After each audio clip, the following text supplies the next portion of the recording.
అమ్మ ఒడిని మించినది లేదు. కాబట్టి అది అమ్మ అనేటటువంటి మాట ఎంత గొప్పదంటే, ఎంత వయస్సు రానివ్వండి, అమ్మ దాకా అక్కర్లేదు, అమ్మ కట్టి విప్పేసినటువంటి చీరలు బొంతగా కుట్టించుకొని ఆ బొంత వేసుకు పడుకుంటే మనసు ఎంత బాగుండనప్పుడైనా నిద్రపడుతుంది. అసలు అమ్మ కట్టి విప్పిన బట్టకి కూడా అంత శక్తి ఉంది, అంత ప్రేమ ఉంది. ఇక అమ్మ ఎంత ప్రేమ!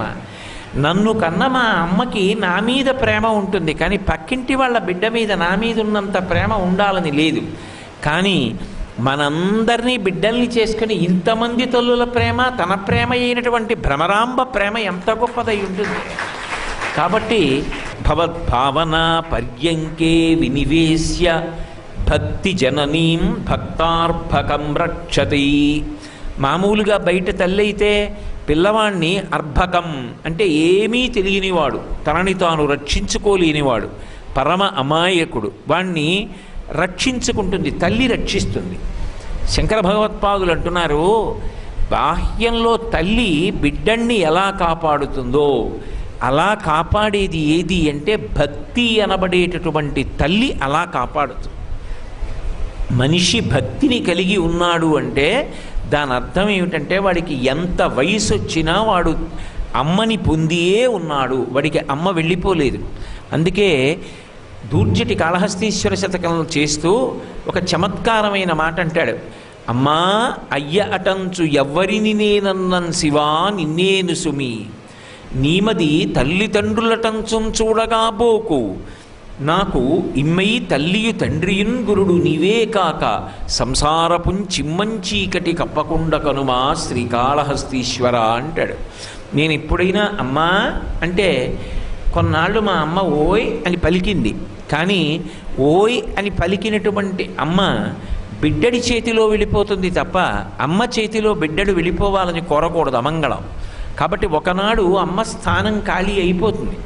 అమ్మ స్థానం ఖాళీ అయిపోయింది కాబట్టి నేను అమ్మా అని ఎవరిని పిలవాలి అన్న బెంగ అక్కర్లేదు. అమ్మా అని నేను పిలిస్తే పలకడానికి ఎప్పుడూ నాకు భ్రమరాంబ సిద్ధంగా ఉంది. అందుకే భ్రామరి అని ఊరుకోరు, భ్రమరాంబ అంటారు. అంబ అంటే అమ్మ. నాకు అమ్మ లేదని ఎవరు చెప్పారు? నాకు అమ్మ ఆవిడే. నేను ఎప్పుడైనా నాకు ఏదైనా ఇబ్బంది కలిగితే అమ్మా అన్నానో ఆవిడ చటుక్కుని పలికి తీరుతుంది. ఎందుకంటే నాకు అమ్మ అంటే ఆవిడే. అయ్యా అని నేను ఎవరినైనా అయ్యా అంటే శంకర నిన్నే మల్లికార్జునుండే అంటున్నాను, నాకు తల్లిదండ్రులు లేరని ఎవరు చెప్పారు? మా అమ్మగారు నాన్నగారు వెళ్ళిపోయారని ఎవరు చెప్పారు? మా అమ్మ భ్రమరాంబలోకి వెళ్ళింది, మా నాన్నగారు మల్లికార్జునుడిలోకి వెళ్ళారు. వాళ్ళిద్దరే తల్లిదండ్రులై ఎప్పుడూ పలకడానికి సిద్ధంగా ఉన్నారు. నాకే కాదు, లోకంలో ఎవరికైనా అంతే. అదే దూర్జటి భావన. అందుకే అమ్మా అయ్య అటంచు ఎవ్వరిని నేనన్నన్ శివా నిన్నేను సుమి, నీమది తల్లిదండ్రులటంచు చూడగాబోకు, నువ్వు మీ అమ్మని పిలిచావోయ్ అనకు సుమా శంకర, నాకిమ్మై తల్లియు తండ్రియున్ గురుడు నీవే కాక సంసారపు చిమ్మంచీకటి కప్పకుండా కనుమా శ్రీకాళహస్తీశ్వర అంటాడు. ఆ భక్తి తల్లి లాంటిది. తల్లి లాంటి భక్తిని చాలా అసహ్యకరమైన పేర్లు పెట్టి వ్రాయడం, అసహ్యకరమైన పేర్లు పెట్టి భక్తిని నింద చెయ్యడం, భక్తి అనేటటువంటిది ఒక వ్యాపారంగా మారింది అని మాట్లాడడం, అంతకన్నా నికృష్టమైనటువంటి సంస్కృతి లోకంలో ఇంకొకటి ఉండదు. వ్యవస్థలో అనేక చోట్ల అనేక దోషాలు ఉంటాయి, ప్రతి రంగంలోనూ దోషం ఉంటుంది. ఏ దోషము లేకుండా లోకంలో ఎక్కడ ఏ వ్యక్తి లేడు, ఏ రంగము లేదు. అన్ని రంగాలలోనూ అంతో కొంత అపవిత్రత ఉంటుంది. ఏ వ్యక్తిలోనైనా ఎక్కడో ఏ మహాపురుషుడిలోనో తప్ప మిగిలిన వాళ్ళందరిలోనూ చెడు ఉంటుంది, మంచి ఉంటుంది. భక్తి కన్నా పవిత్రమైనది లోకంలో లేదు. అటువంటి భక్తిని కూడా ఎక్కడైనా ఎవరైనా పాడు చేసి ఉండవచ్చు. అలా పాడు చేసిన వాడిని నింద చెయ్యవచ్చు తప్ప మొత్తం భక్తిని నింద చెయ్యడం మహాసాహసం, మహాదోషం. అలా ఎప్పుడూ చెయ్యకూడదు. శంకరులంతటి వారు భక్తిని తల్లితో పోల్చారు అంటే, భక్తిని నింద చెయ్యడము అంటే కన్న తల్లిని నిందించడంతో సమానం, కన్న తల్లిని దూషించడంతో సమానం. అటువంటి పాపానికి ఎవ్వరూ ఒడికట్టకూడదు. అందుకే భక్తి జననీం అన్నారు శంకరాచార్యుల వారు. భక్తి కన్న తల్లి వంటిది అన్నారు. ఏం చేస్తుంది భక్తి అంటే ఆనందాశ్రుభిరాతనోతి పులకం. భక్తి కలిగినటువంటి వాడికి ఆనందాశ్రువులు పడతాయి. ఇది అన్నిటికన్నా అద్భుతమైనటువంటి విశేషం. బాహ్యంలో మీరు ఎన్ని పూజలు చేశారు అన్నదాన్ని నేను తప్పు పట్టను, అది తప్పని నేను ఎన్నడూ సిద్ధాంతీకరించను. అసలు లోకంలో భక్తి అంటూ ఒకటి ఉండబట్టి కదూ మీరందరూ దేవాలయానికి వచ్చారు. భక్తి అన్నది ఉండబట్టి కదూ ఇంత కష్టపడి ఇక్కడ కూర్చుని వింటున్నారు. అసలు భక్తి అన్నది లేకపోతే మీ అందరూ అడుగు దాటి ఎందుకు వస్తారు? భోగములలోనే ఉందరు. కాబట్టి నేను పూజని తక్కువ చెయ్యట్లేదు, దేవాలయ దర్శనం తక్కువ చేయట్లేదు. అన్నప్రాశన నాడు ఆవకాయ అన్నం పెట్టరు, ప్రారంభం అలాగే వస్తుంది ఎప్పుడైనా. కానీ పతాక స్థాయిలోకి వెళ్ళేటప్పటికి మాత్రం భక్తి యొక్క పర్యవసానం ఏమవుతుంది అంటే ఆనందాశ్రుభి. దాని చేత పరమానందంతో కన్నుల వెంట నీళ్లు పడతాయి. ఎందరో తిరుమల వెడతారు, తిరుమల వెళ్ళి స్వామివారి దర్శనం నాకంత బాగా జరగలేదు, తోసేశారంటారు. ఒక ఆయన బయటికి వచ్చి ఏడుస్తున్నాడు. ఎందుకు ఏడుస్తున్నారు అని అడిగారు. ఆయన అన్నాడు, పుట్టివాళ్ళు వస్తారు, మధ్యంగా ఉండేవాళ్ళు వస్తారు, అంత బాగా ఎత్తుగా లేని వాళ్ళు వస్తారు. వాళ్ళు నాకు కనపడతారో కనపడరో, వాళ్ళకి నేను కనపడతానో కనపడనో, నేను వాళ్ళని చూడలేదు అనుకుంటారేమో, పొట్టిగా ఉన్నాను కదా మధ్యలో ఉండిపోయాను అనుకుంటాడేమోనని పద్మపీఠం మీద ఎన్ని సంవత్సరాల నుంచి అలా నిలబడిపోయావు. నేను 1 గంట నిలబడగలను, 2 గంటలు నిలబడగలను, 1 పూట నిలబడగలను, 1 రోజు నిలబడగలను. ఆయన ఎప్పటి నుంచి అలా నించుని ఉన్నాడు? ఆయన కూర్చున్నది ఉందా, పడుకున్నది ఉందా? ఇలా నిలబడ్డావే, నీ కాళ్ళు నిప్పెట్టట్లేదా? మా కోసం నిలబడ్డావా? నేను వచ్చి ఒక్కసారి కాళ్ళు ఒత్తుతాను, నన్ను అనుగ్రహిస్తావా? నా చేత కాళ్ళు పట్టించుకుంటావా? ఇంత కష్టపడుతున్నావే, ఇంత నించున్నావే అని ఏడిచాడు ఒక ఆయన. అది ఆనందాశ్రుభి. భగవంతుని యొక్క విగ్రహము అన్న మాట ఎంత కాలం అంటాడో అంతకాలము వాడు అసలు ఏమీ తెలుసుకోలేకపోతున్నాడు అని గుర్తు. అది విగ్రహము అన్నంతకాలం అసలు నీకు భగవంతుడు ఎలా అయ్యాడు? నీకు భగవంతుడు కానీ కాడు, అది విగ్రహమే. నేను కాశీ నుంచి కొని తెచ్చానండి, శ్రీశైలం నుంచి కొని తెచ్చానండి, అది భ్రమరాంబ విగ్రహం అండి, ఆ శివలింగం ఒక రాయండి అన్నంతకాలం నేను ఏం పొందినట్టు? ఇది పాలరాయండి, ఇది నల్లరాయండి, ఇది బంగారం అండి, నీకు అదే కనపడుతోంది తప్ప అందులో ఉన్న భగవత్తత్వం నీకు ఈనాడు కనపడి ఏడ్చింది కనుక. అసలు నిజంగా కనపడితే నీ నోటి వెంట ఆ మాటే రాదు. అందుకే విగ్రహమునందుండేటటువంటి ధాతువు గురించి మాట్లాడాడు అంటే వాడు భగవత్తత్వాన్ని దర్శనం చెయ్యలేదు అని గుర్తు. అందుకే దేవాలయానికి వెడితే ఈ మూర్తి దేంతో చేశారు అని అడగవద్దు అని చెప్పారు. దానికి కారణం నువ్వు భగవంతుణ్ణి చూడు, అంతేకాని అది విగ్రహం ఏమిటి? అది విగ్రహం అన్నంతకాలము నేను కొని తెచ్చింది, నేను నిలబెట్టింది. అది తినదు, అది తాగదు, అది పుచ్చుకోదు. కాదు, పూజయందు భావన సౌకుమార్యము చేత పరమేశ్వరుడు పుచ్చుకుంటాడు. అందుకే ఒక మాట అంటాడు, పత్రం పుష్పం ఫలం తోయం యోమే భక్త్యా ప్రయచ్చతి అంటాడు.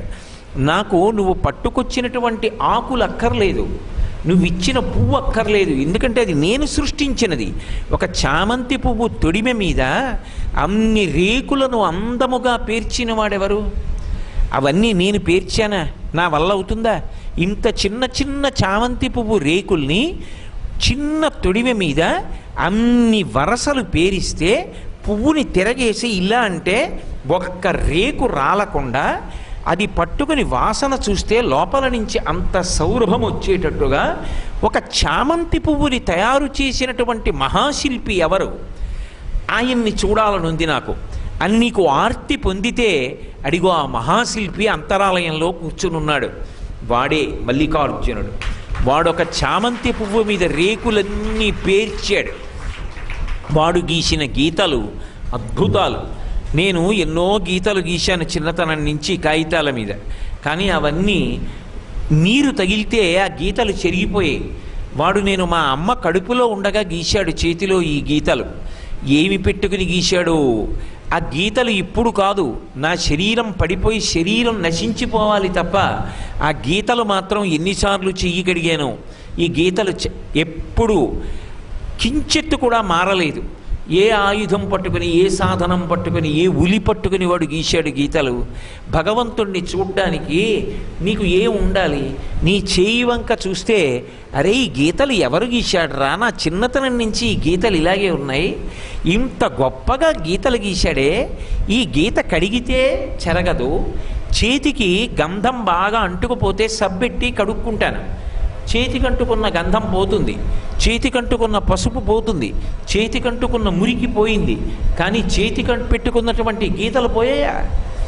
ఇవి కరిగిపోకుండా, చెదిరిపోకుండా, చిరిగిపోకుండా ఏ ఉలితో గీశాడు?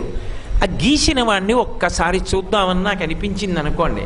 నేను రాత్రి నిద్రపోయినప్పుడు అన్నం తినలేను, నేను రాత్రి నిద్రపోతుండగా త్రాగలేను, నిద్రపోతుండగా శ్లోకం చెప్పు అంటే చెప్పలేను, నిద్రపోతూ ప్రవచనం చెయ్యలేను, నిద్రపోతూ నడవలేను, నిద్రపోతూ కూర్చోలేను, నిద్రపోతూ ఏ పని చెయ్యను. కానీ నిద్రపోతున్న నా చేత ఊపిరి తీయించిన వాడెవరు? వాడు కూడా నిద్రపోయి ఊపిరి తీయించి ఉండకపోతే నా బ్రతుకు తెల్లవారేటప్పటికి ఏమై ఉండేది? వాడు రాత్రంతా మేల్కొని నా చేత ఊపిరి తీయిస్తున్నాడు, పగలంతా కొనకకుండా నా చేత ఊపిరి తీయిస్తున్నాడు. ఇవాళ కాదు, ఎప్పటి నుంచి తీయిస్తున్నాడో అలా. ఆ ఊపిరి తీయిస్తున్న వాడిని ఒక్కసారి చూద్దామనిపించింది అనుకోండి.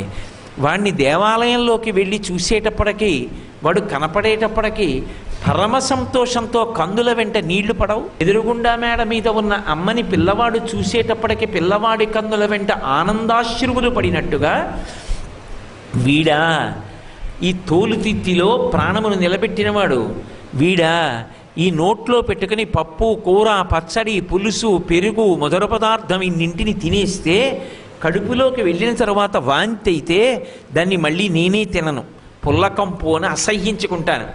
నేను తిన్నది నేను వాంతి చేస్తే నాకే అసహ్యం వేస్తుంది. కానీ నేను తిన్నది లోపలికి వెళ్ళిపోయిన తర్వాత మరి అంత పుల్లకంపు కొడుతుంటే వాడు లోపల కూర్చుని జీర్ణం చేస్తున్నాడే. అహం వైశ్వానరో భూత్వా ప్రాణినాం దేహమాశ్రిత ప్రాణాపాన సమాయుక్తం పచాన్యన్నం చతుర్విధం. బయటన్నీ ఏవో బోల్డ్ అని నాకు తెలుసంటాను, నేను ప్రవచనం చేశానంటాను, నాకు శ్లోకం వచ్చంటాను, అంత అహంకారానికి పోతాను. కానీ వాడు లోపల కూర్చుని, ఒరేయ్ నీలో పిప్పి ఉండిపోయిందిరా, పిప్పి బయటికి పంపించరా అని నాలో ఉండిపోయిన మలాన్ని సమ్మరణీకంఠరములు సడలించి బయటికి పంపుతున్నాడే. వాడు ఇన్ని ఉపకారాలు వాడు చేస్తున్నాడే. వాడు ఎక్కడ ఉంటాడో ఒకసారి చూడాలి అని నాకు అనిపించింది అనుకోండి. వాడిని ఒకసారి చూపిస్తాం మీకన్నారు అనుకోండి. నాకు తెలియకుండా ఎవరో నాకు చాలా ఉపకారాలు చేశారు. ఆయన ఎవరో తెలియదు, నాకు ఉద్యోగం ఇచ్చాడు. ఆయన ఎవరో నాకు తెలియదు, ఆయన నాకు పదోన్నతి ఇప్పించాడు. ఆయన ఎవరో నాకు తెలియదు, ఆయన నాకు అయ్యో ఒరే నీ కొడుకు బాగా చదువుకోవడానికి మంచి పాఠశాలలో అవకాశం కల్పిస్తానని అవకాశం కల్పించాడు. ఎవరండి ఇవన్నీ చేస్తున్నారు అంటే, ఫలానా పేరుందిలేండి, ఆయన పేరు ఉంది, ఆయన పేరు మల్లికార్జునరావు గారని ఉన్నారు. ఆయన ఎప్పుడు మీకు ఏ అవసరం వచ్చినా ఆయన ఫోన్ చేస్తూ ఉంటారు. అందుకని ఆయన చెప్పారని మీకు అవన్నీ చేస్తూ ఉంటాం. ఒరే వాడు చూసుకోడురా, తిరుగుతూ ఉంటాడు, వాడి లోపల శక్తి అయిపోతుందిరా, వాడి లోపల పదార్థం అయిపోయిందిరా, వాడికి కొంచెం మంట పుట్టేట్టు చెయ్యి, ఆకలేస్తోందని తింటాడు అని దేవతలకి చెప్పి ఇక్కడ మంట పుట్టిస్తున్నాడు.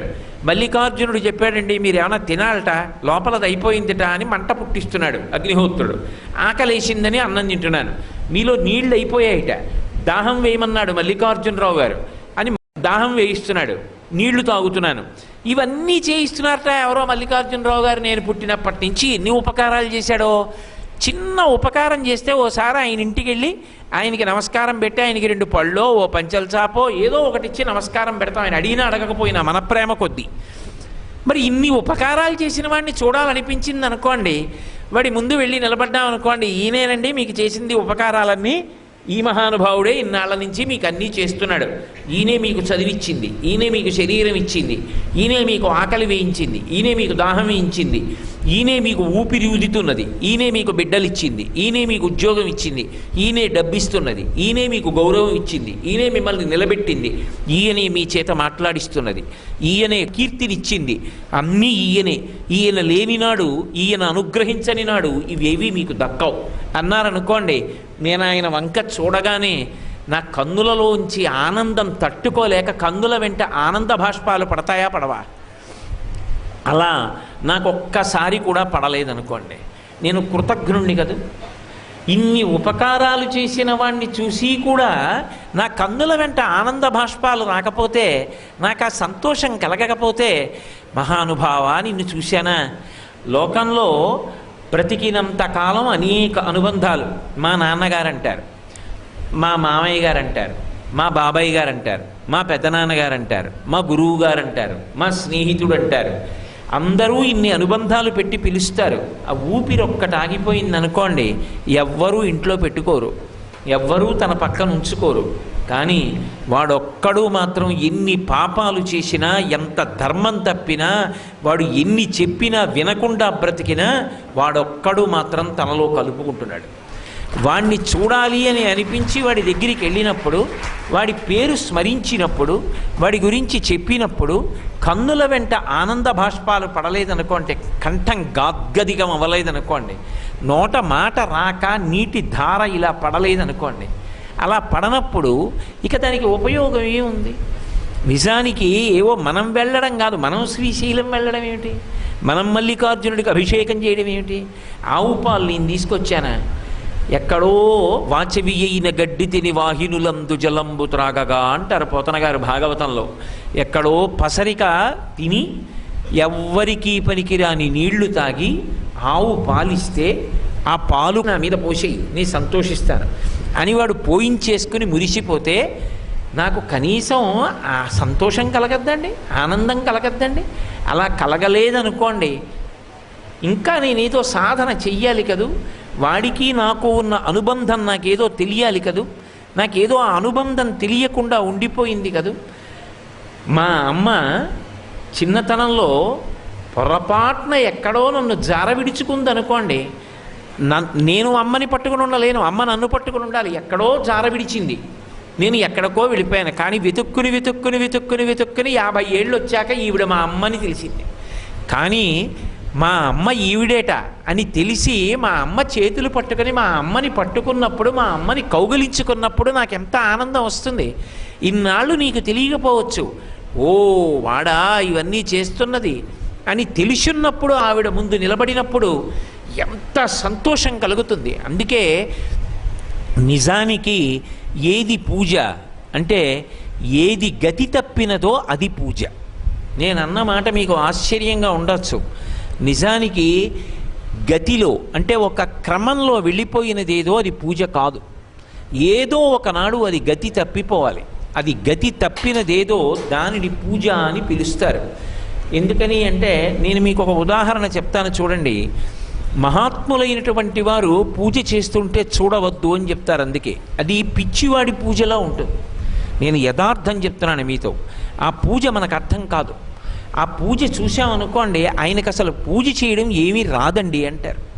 ఎందుకని అంటే, ఆయన చేసే పూజ అలా ఉంటుంది. ఆయన లౌకికంగా చేసే పూజని తట్టుకోడు, ఆయనకి అసహ్యం వేస్తుంది. ఎందుకని అంటే, ఆయనకి పూజలో త్రికరణములు ఏకీకృతమవుతాయి. పూజ అన్న మాటకు అర్థం నిజానికి 3 ఏకీకృతమైతేనే మీరు పూజ చేశారు అని స్వీకరిస్తుంది.